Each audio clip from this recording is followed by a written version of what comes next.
जीव हमारी जाति है, मानव धर्म हमारा। हिंदू मुस्लिम सिख ईसाई धर्म नहीं कोई न्यारा।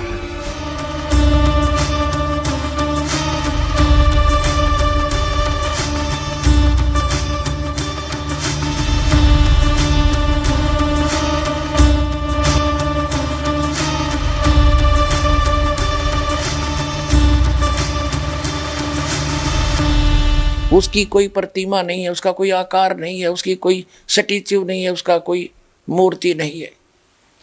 भले पुरुषों, एक न तस्य प्रतिमा अस्ति, इस वाक्य से परमात्मा को निराकार सिद्ध कर दिया। अब जैसे पूरे मुसलमान धर्म के धर्मियों के पास हजरत मोहम्मद सल्लल्लाहु की कोई प्रतिमा नहीं है, तो क्या हजरत मोहम्मद जी निराकार थे? क्या उसका कोई आकृति नहीं थी? केवल ये लिख देने से कि न तस्य प्रतिमा अस्ति, तो वो ये सिद्ध नहीं होता कि वो निराकार है। अब आपको सिद्ध करते हैं कि परमात्मा कैसा है। एक शेख फरीद नाम के मुसलमान थे और उन्होंने एक घर छोड़ दिया बचपन में परमात्मा पाने के लिए। एक फक्कड़ फकीर थे और वहाँ वो उनके आश्रम में रहने लग गए। और वो फकीर इतना वहाँ प्रसिद्ध था कि उसके पास सिद्धियाँ बहुत हैं। एक समय शेख फरीद नाम के मुसलमान थे भक्त। वहाँ क्या था कि आश्रम के अंदर 10-12 भक्त रहते थे उस संत के शिष्य। तो उन्होंने आपस में एक एक दिन बांट रखा था। वो आश्रम का जो संत था वो हुक्का पिया करता। मुसलमानों में वैसे वो मांस नहीं खाता था, हुक्का पीता था। तो हुक्का खाना खाने के बाद उसका शाम को या दोपहर को जब भी खाता था, हुक्का कंपलसरी होता था। तो उन्होंने सब ने अपना काम बांट रखा था। और शेख फरीद तो घर छोड़ कर निकला ही नहीं था। मैंने अल्लाह चाहिए, भगवान चाहिए। और उसमें ज्ञान में बता ही दिया जाता है भाई गुरु की सेवा करे, गुरु को पूरी श्रद्धा के साथ व्यवहार रखे, गुरु शिष्य में ऐसा लगाव बन जाए, आपस में इतना प्यार बने दोनों का, मन में दोष ना रहे, तब भगवान मिलता है। तो उन्होंने इस दृष्टिकोण से कि गुरु नाराज नहीं होना चाहिए। गुरु रूठ गया, कहते हैं कबीर हरि के रूठते गुरु की शरण में जा, और कह कबीर गुरु रूठ गया तो हर ना करे साय। तो इस दृष्टिकोण से शेख फरीद ने चाहा कि परमात्मा गुरु जी नाराज नहीं होने चाहिए। भगवान गुरु जी रुष्ट हो गए तो भगवान रुष्ट हो गया, फिर मेरा इस जीवन का बनेगा क्या? इस शरीर का जो उद्देश्य मैं लेकर आया हूँ वही मेरा रह गया, उसमें बाधा बन गई, तो मुझे ऐसा कोई काम नहीं करना मैंने। तो इस दृष्टिकोण से वो सच्चे दिल से गुरु जी की सेवा करता था। आत्मा से पता लग जाता है ये बालक कैसे सेवा कर रहा है, ऐसी बात नहीं। तो वो इस कारण से उसे बहुत खुश था। और आश्रम में रहने वाले दूसरे कुछ कमचोर से थे, वह गफलत कर देते थे।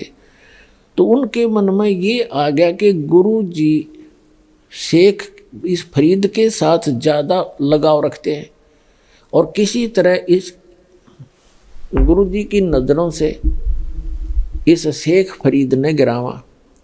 अब वो इस अटकल में रहने लगे। वो एक दिन वर्षा होकर रुक गई थी, वर्षा का मौसम था। प्रतिदिन जैसा भी उसका नंबर आता था सभी ऐसे करते थे। पहले खाना बनाते थे, लकड़ी की आग बना देते थे उपले अपले डाल कर, और खाना खिलाने चले जाते थे। आग तैयार होती थी, महाराज जी को खाना खिला के आते ही हुक्का भर के और तुरंत दे देते थे।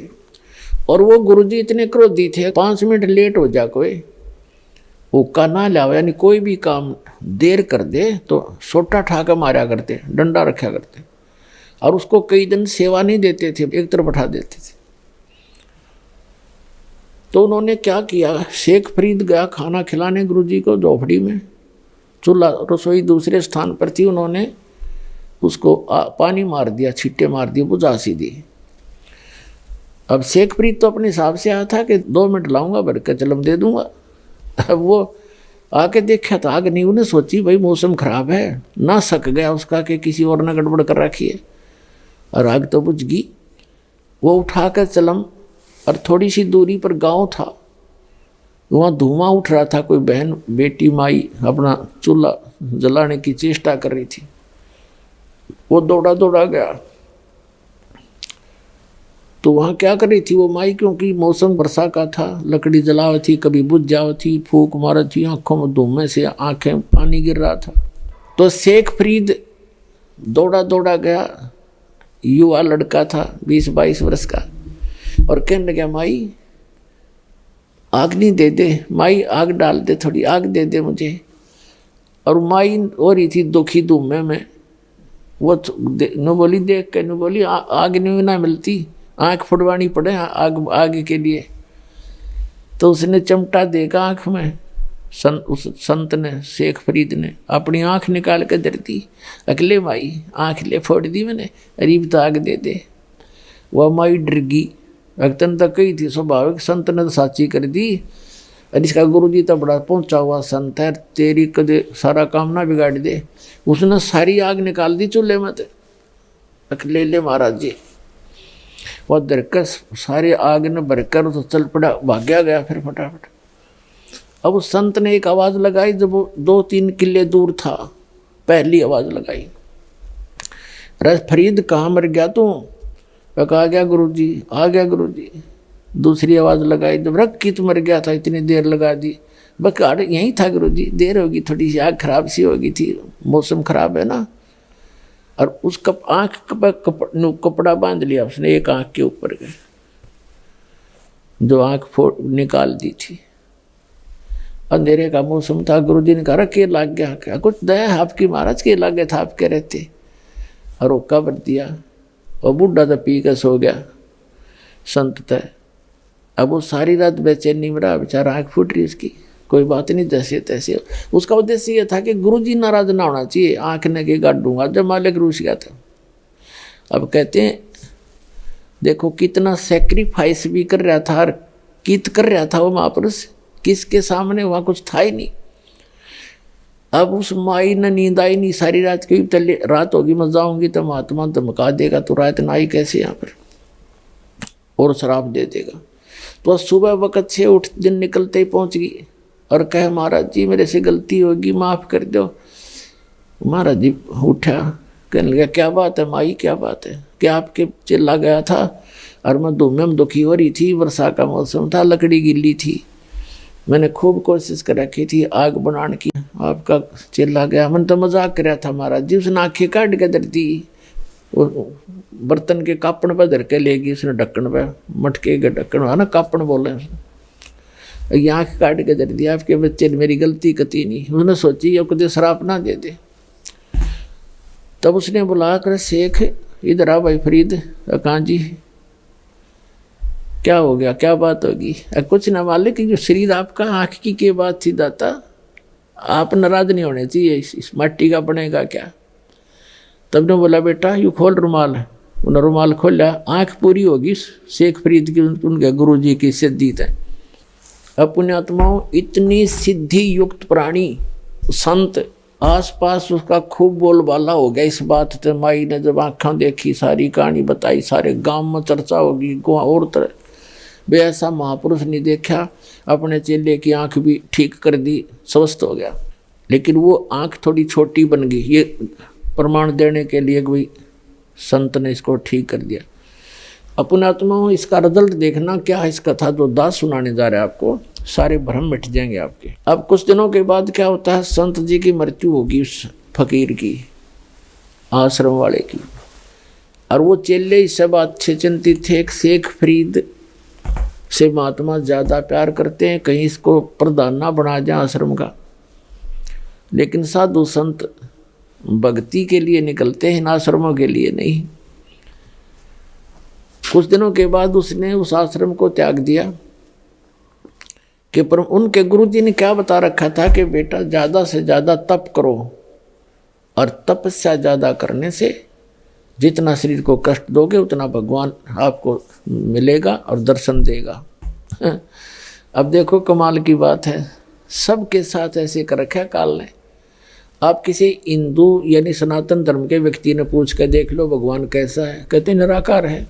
और किसी ईसाई को पूछ कर देख लो कैसा है गॉड, गॉड इज फॉर्मलेस, भगवान निराकार है। किसी मुसलमान भक्त ने पूछ लो, वो कहेगा भगवान बेचून है, निराकार है।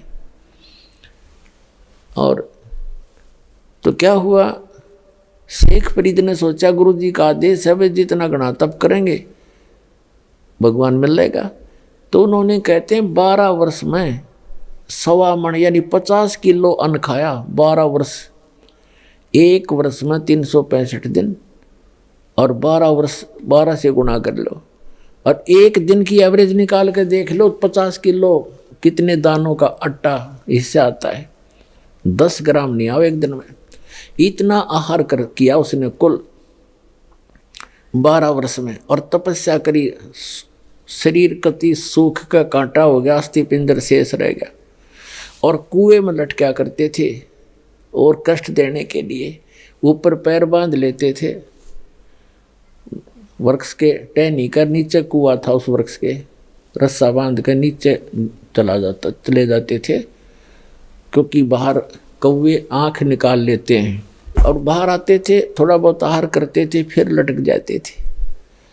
एक दिन कौवे वो आकर लेट गया, ज़्यादा थके हुए थे ऐसे, और कौवे ने सोचा आदमी मर गया, आकर बैठ गया। उसके सारे शरीर पर घूमे फिरे, उसमें कितना मांस दिखा नहीं, अस्थि पिंजर कति शेष खाल में लिपटा हुआ। माथे भागा बैठ गए कि आँख खाएंगे ये, इनमें कुछ है मांस थोड़ा सा। तब शेख फरीद ने कहा कि भाई कौव्यो, मेरी आँख ना खाइयो, मेरे शरीर पर कहीं मांस हो तुम वैसे खा लो, मेरी आँख छोड़ दो, मुझे परमात्मा के दर्शन करने हैं। आँख खराब कर दोगे तो मैं भगवान के दर्शन नहीं कर पाऊंगा। तो जब बोला तो कौवे उठ गए कि तो जीव है, जीवित है व्यक्ति। अब उसने ये सोचा कि भी अगर बाहर रहूँगा तो कौवे खत्म करेंगे मेरे को, आंखें भी खत्म कर देंगे, फिर मैं कति कंडम हो जाऊंगा, भगवान मिले नहीं और शरीर अंत होने को हो गया। वो इस दृष्टिकोण से फिर दोबारा धीरे धीरे पैर बांधे रखे थे, सहज सहज लटक गया कि अब तो मर के निकलूंगा इसके अंदर से, या तो भगवान मिल जाएगा ना खत्म। अब वो परमात्मा आके खड़े हो गए उस कुएं के ऊपर, और रस्सा पकड़ के उसको बाहर निकालने लगे। कबीर परमेश्वर अल्लाहू अकबर।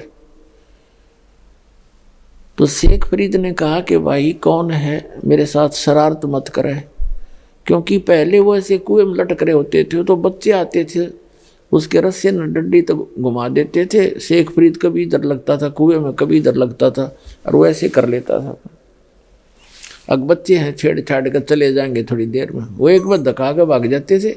उसने देखा कि इसने तो मैं बाहर ही निकाल लिया। उन्होंने सोचे अच्छा नालायक आदमी आया, तो उसने कहा भाई मुझे छेड़े मत।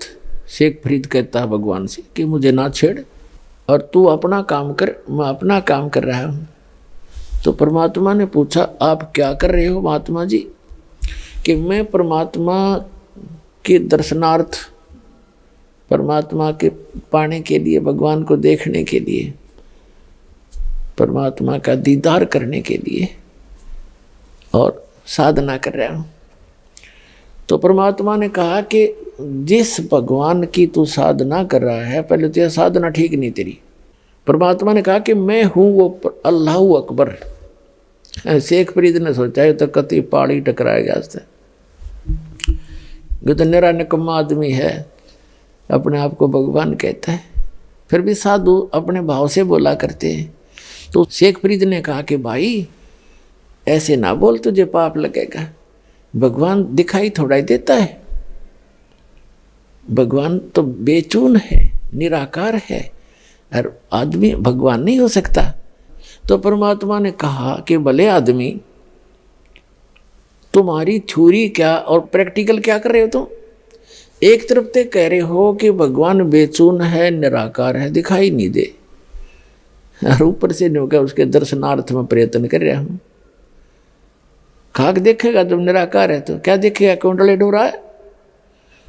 तो शेख फरीद ने सोचा भाई आदमी तक काटेगा ही, तो बात तक कही सही इसने, पर मन में जो हमारा धारणा काफ़ी समय से बैठी हुई होती है, उसके आधार से सोचा कि भगवान तो खरी नहीं होगा, लेकिन बाखबर पूरा है तो आदमी ठीक लग गया, या बस एक के सेकंड में समझा दी। क्या करें, गाम का ज्ञान का तो चमका ऐसा लग गया करे।